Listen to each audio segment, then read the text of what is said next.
Hello, welcome back to the Appraisal Doctor. I am Dr. Aria A. Wilson, PhD in Urban Planning, Certified Residential Appraiser.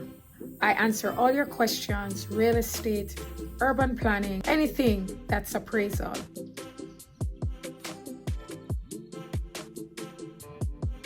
In today's episode of the Appraisal Doctor, I want to keep it super simple. 2 weeks ago, we looked at the concepts of regression and progression. Progression, which was where there is a community or a neighborhood where the values are of high income nature, the values are high, they're expensive, the area or the community is desirable, and even if you have a property that is located within this neighborhood and it is considered the worst of the lot, it will still be considered a desirable property because of its location and because it's been influenced and pushed up towards what the behavior is in its market. So if it's not a property that is in the best of conditions, because of the location, it will be considered desirable just the same. And because of that, the location will lift up the value. It will have the value rise, progress to the level of everyone else.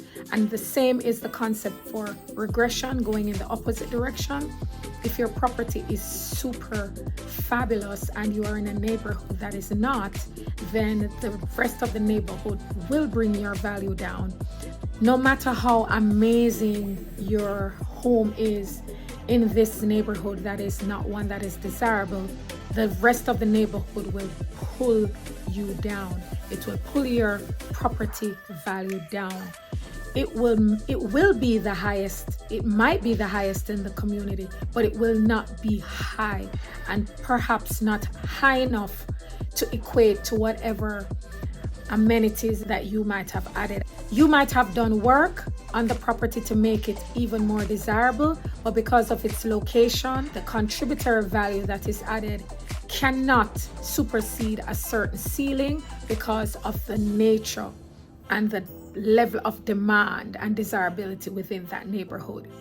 Having said that, and having revised a little bit on what progression of values and regression of values may be in a particular residential neighborhood, let's move on to the question of, if I were to make improvements to my property, how much improvements should I make?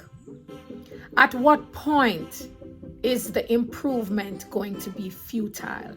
At what point would an appraiser advise a property owner to cap his capital improvements?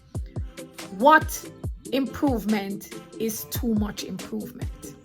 Which brings us to a simpler question. What is defined as over improvement from the perspective of property values? What is over improvement on a property?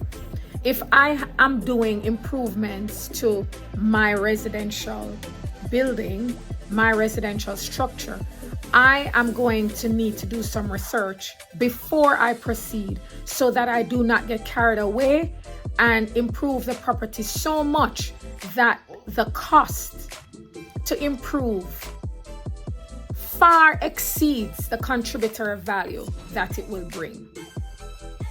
Contributor value is somewhat influenced by the cost, but it is also influenced by the market.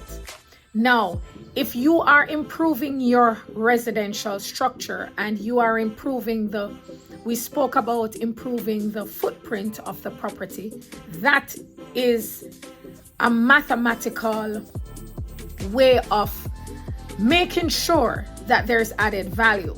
So, for example, if your floor area is 2,000 square feet and you make improvements to your property that your footprint is now 2,200 square feet, from a mathematical perspective, whatever the value is per square foot in that neighborhood, in that vicinity, it will now be applied to a larger floor area.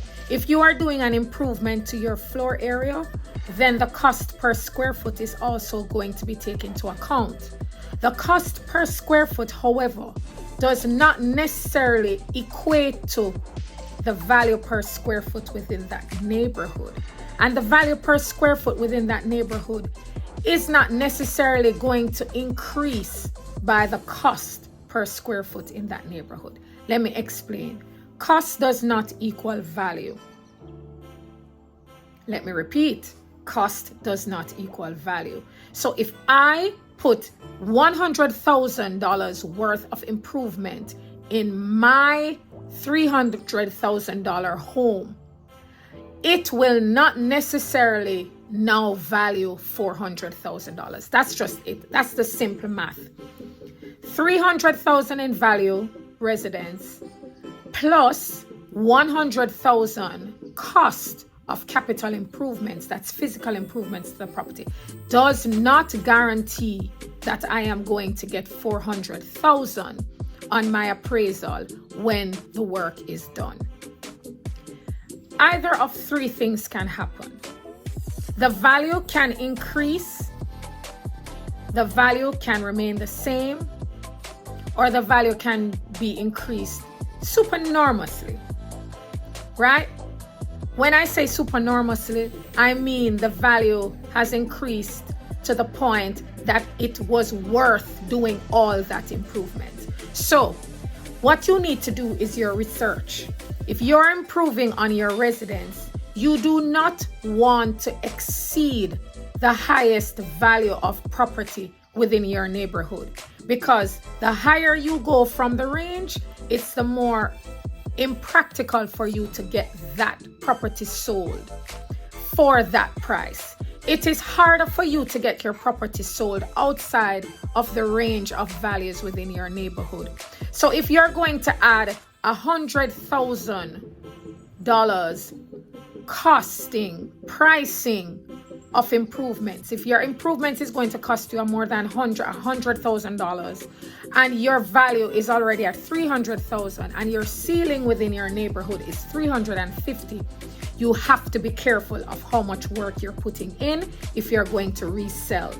And all of this is assuming that you're planning to sell your property after work being done. If you're keeping your property, then the value in use is what's most important to you and not value in exchange. Value in exchange is the value that you can pass on in the open market if you're selling it. So if you can only sell your property the highest at $350,000 comfortably within your neighborhood market, it does not make sense to spend more than $50,000 more on your property in improving it. As a matter of fact, it does not make any sense for you to spend as much as $50,000. Capital improvements, anything below $50,000 will yield you a profit. So if you are an investor and you're going to improve on your property to resell it, you do not want to improve it too much. As a matter of fact, I would advise no improvements at all. I would advise making sure the property is clean and in good condition. There's a difference. If your property is in good condition, it will yield the value within the market. If you improve on it, say $10,000 because it was necessary for the desirability of the property, you improve the countertops in the kitchen or you change the bathroom fixtures, then that will make your property more desirable and in line with the higher end ones in the bracket within your community. That type of improvement makes sense. If you are improving by $100,000 and your property value is $300,000 before the improvements, and your pricing, your cost to improve it is $100,000, and your market area you can pull $500,000 at the top end, that improvement is within range. That improvement is within economic viability. So that's basically all the information I'm going to give you today on today's Appraisal Doctor. Let's summarize.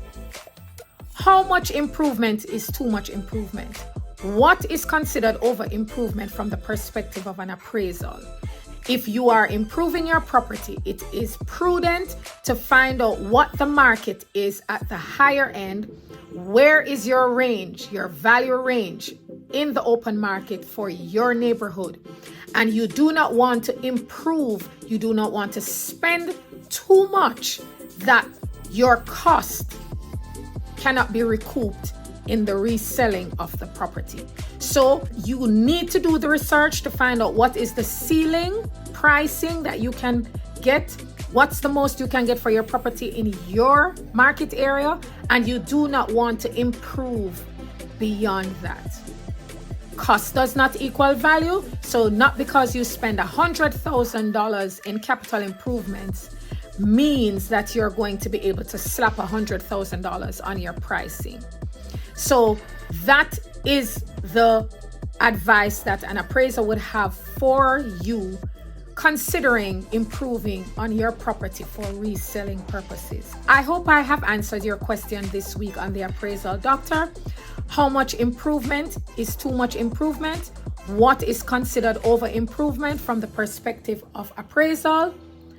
If you have any additional questions, please let me know in the comment section.